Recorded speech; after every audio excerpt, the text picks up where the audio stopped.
So hey everyone, welcome back to the quick and very interesting tutorial. Where in this quick tutorial, I'm going to show you how you can use the scenes in OBS to switch between your camera and screen.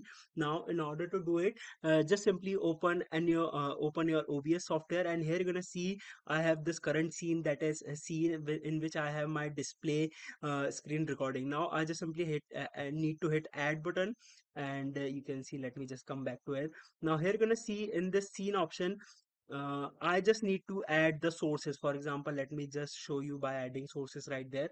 Now, for example, if I want to add image source, for example, let me add some camera sources, video capture device. And once I do that, let me just quickly hit OK. And here you're gonna see this has been started. And once I do that, I just simply hit OK and it has started. Now, all I need to do is to just simply I can easily shift between these two scenes. For example, if I add this video capture to the another scene, and I can easily shift in between these two. Alright, so that's it for this tutorial. I hope this video will be helpful for you. Make sure to hit the like button and subscribe button for more such helpful and interesting tutorials. See you in the next one. Take care.